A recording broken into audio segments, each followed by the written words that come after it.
네, 복잡하고 어려운 경제를 알기 쉽게 설명해 드리는 경제 플러스 시간입니다. 박연미 평론가 나와 주셨습니다. 어서 오십시오. 안녕하세요. 자, 오늘 다뤄볼 주제는 뭡니까? 네, 오늘은 8월 기준으로 무려 997조 3,790억 원이 쌓여 있는 전 국민의 갯돈, 국민연금의 현황과 미래에 대해서 한번 살펴보려고 합니다. 네, 그 연금개혁특위 민간자문위원회가 두 가지 모수안을 제시하지 않았습니까? 그 내용을 좀 살펴보죠. 네, 지금 말씀하신 그 연금개혁특위의 그 민간자문위원회는 국회에서 이른바 외주를 주어서 전문가들의 의견을 들은 그런 기구이고요. 이쪽에서 제시한 숫자를 먼저 말씀을 드리면 현재 국민연금은 소득의 9%를 매월 회사와 내가 나눠서 내게끔 되어 있습니다. 그런 걸 앞으로 어떻게 바꾸자는 뜻이냐. 1안과 2안을 제시를 했는데요. 첫 번째 안은 지금 9%씩 내지만 13%까지 내는 돈을 좀 늘리자. 그리고 소득 대체율은 지금은 42.5%인데 저건 장차 40%로 조정을 하게 되어 있습니다. 그러면 50%로 소득 대체율도 올리고 내는 돈도 늘리자. 그게 첫 번째 안이고요. 두 번째 안의 경우에는 내는 돈이 현행 9%에서 15%로 크게 늘어납니다. 그런데 소득 대체율은 40%. 현재와 비교하면 소득 대체율이 좀 낮아지는 거고 장기적으로 우리가 가기로 합의된 내용에 따르면 현재와 같은 수준을 유지하게 된다. 그러니까 첫 번째와 두 번째를 다시 정리해서 말씀드리면 더 내고 더 받을 거냐, 더 내고 현재와 같이 받을 거냐, 이 두 가지 아닙니다. 덜 내는 건 없네요. 덜 내는 건 없죠. 왜냐하면 지금 돈이 없어서 시작된 논의니까요. 그 소득 보장을 강화하는 쪽과 뭐 재정 안정을 좀 강화한 쪽이 좀 둘로 나뉜 것 같습니다. 그 앞서 정부가 5차 국민연금 종합 이렇게 숫자로만 보면 좀 이해가 잘 가는 분들도 많으실 것 같은데요. 자, 숫자로만 보면 이게 무슨 소린가 감이 안 오실 수 있는데 구체적으로 우리가 월급은 300만 원 받는 직장인이 있다. 이렇게 가정을 하고 한번 계산을 해보겠습니다. 그러면 만약에 1안, 처음 그 1안으로 계산을 한다면 월소득 300만 원인 사람이 지금은 보험료를 한 27만 원 내고 있는데 13%로 내는 돈을 올린다라고 하면 이게 39만 원까지 늘어납니다.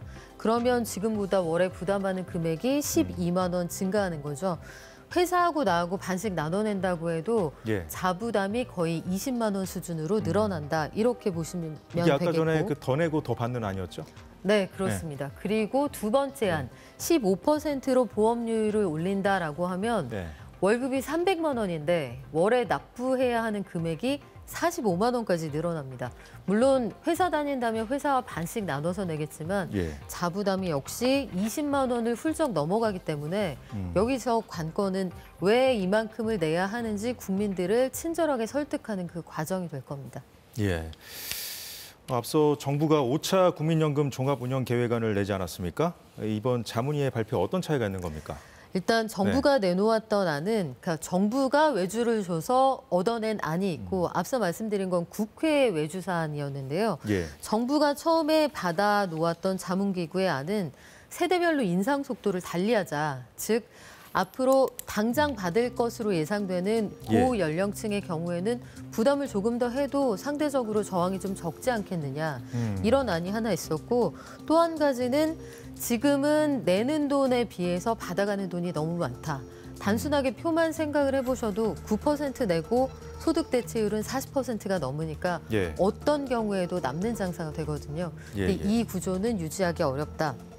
그러니까 다른 것처럼 낸 만큼만 받는 방식으로 바꾸자. 이게 정부 안에 포함이 되어 있었습니다. 근데 문제는 취지도 좋고 어떻게 하자는 건지도 알겠는데 구체적인 숫자가 하나도 없죠. 왜 그런 걸까요?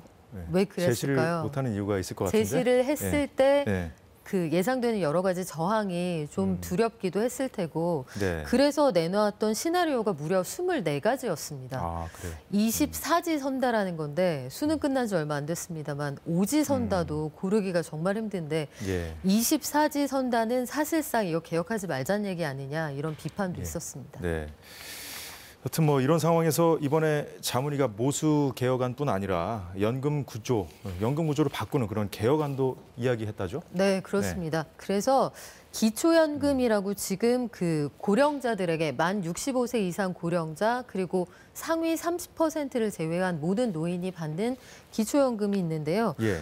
요것도 구조를 좀 개혁하는 방식으로 그래서 모든 노인이 아니라 그 저소득층에게 충분하게 보장하는 방식으로 좀 대상은 줄이고 넉넉하게 드리는 게 좋지 않겠느냐 예. 이런 그 제안이 하나 있었고 선택과 집중을 좀 하겠다는 그렇습니다. 거네요. 네. 공무원 연금에 우리가 보조하는 금액 같은 것들을 고려하면 형평성 논란이나 지속성 논란을 고려할 때 공무원 연금, 군인 연금 이거 국민연금하고 합쳐서 관리하자 이런 안을 함께 내놨습니다.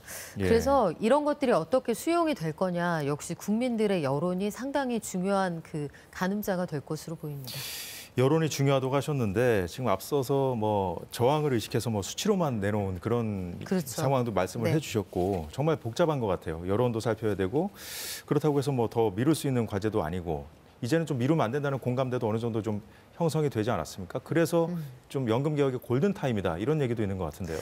그렇죠. 이게 네. 국민연금을 올해 유독 이야기를 하게 되는 건 5년에 한 번씩 국민연금이 대체 어느 정도의 재정 상태이고 예. 어느 정도를 걷어서 어떻게 해야 유지 가능한지 계산하게 돼 있습니다. 그 5년에 한 번 도래한 시기가 올해였는데 예. 올해 초에 그래서 앞으로 어떻게 할 것이냐에 대한 논의가 본격적으로 시작이 된 거거든요. 그런데 올해 어떤 안을 구체화하지 못하고 향후 5년이 더 흘러버리면 그때는 더 수습하기가 어려워진다. 그러니까 국민연금을 지금은 정말 늦추지 말고 개혁해야 한다는 얘기가 나온 것이고 예. 이게 가장 최근에 나온 전망치를 보면 앞으로 20년 안에 적자로 돌아선다. 2041년이면 적자로 돌아서고 완전 고갈 시점이 2055년이다. 이런 전망이 나왔어요. 2055년이요. 2055년이면 정확히 1990년생이 수급 개시 연령인 65세에 도달하는 시점입니다.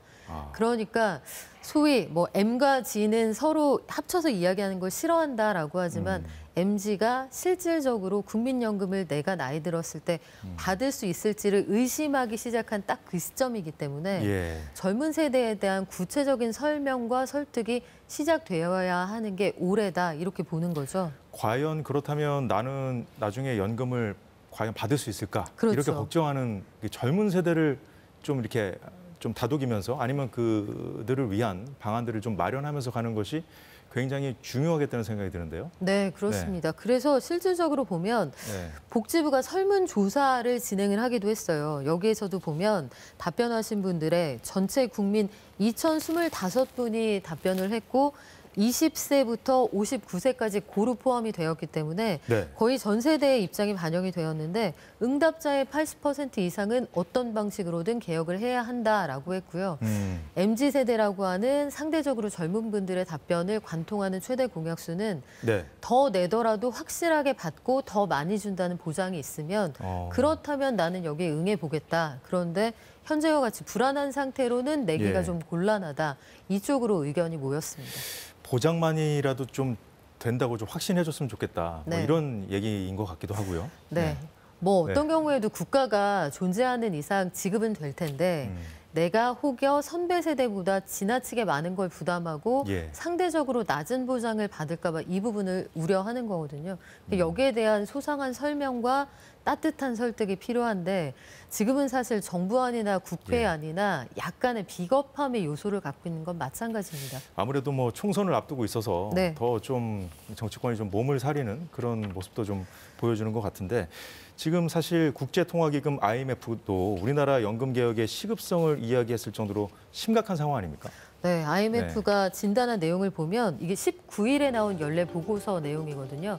연금 개혁 안 하고 현재 제도를 유지하면 예. 2075년에 공공부문의 부채가 GDP의 200%까지 간다. 이거 2배 넘을 수도 있다는 얘기예요. 그래서 IMF가 이제는 한국은 정말로 연금 개혁 시작해야 하고 솔직하게 이 재정 상태를 유지하기 위해서는 어느 정도 부담해야 하는지 설명할 때가 됐다라고 권고합니다. 예. 말씀 듣고 보니까 어떤 방법이든지 돈을 더 낼 수밖에 없는 상황인 것 같아요. 저항이 그만큼 클 수밖에 없는데 물론 선거 전까지 어떤 좀 의미 있는 성과를 도출하는 건 조금 어렵겠죠. 아무래도. 지금 일단 24지 선다가 나왔다는 게 현재의 상황을 좀 말해주기도 하고 다만 그래도 우리가 평가할 부분이 있는 것이 그 교육이나 노동이나 연금 개혁이라는 건 고양이 목에 방울을 다는 굉장히 어려운 대표적인 어젠더로 꼽히는데 연금 개혁에 대한 논의를 시작했다. 이 부분에 대해서는 진정성을 평가할 만한 부분이 있습니다. 다만 현실적인 이야기를 좀 해주어야 할 텐데 24지 선다 이런 건 좀 지나치고요. 구체적으로 어느 쪽에 방점을 찍을 거냐, 재정 건전성이냐, 보장 강화이냐 여기에서부터 정부가 확실하게 그 원칙을 세우는 게 이번 모든 개혁의 시작점이 아닐까 이렇게 보고 있습니다. 네, 뭐 따뜻한 설득도 필요해 보이고요. 네. 그 정부와 정치권이 좀 당장은 혼이 좀 나더라도 국민을 위한 그런 대책을 마련하기 위한 그런 노력들을 좀 해주면 좋겠다는 생각이 드네요. 네. 지금까지 박연미 평론가였습니다. 고맙습니다. 네, 오늘 사사건건은 여기까지입니다. 내일 오후 4시에 다시 찾아뵙겠습니다. 고맙습니다.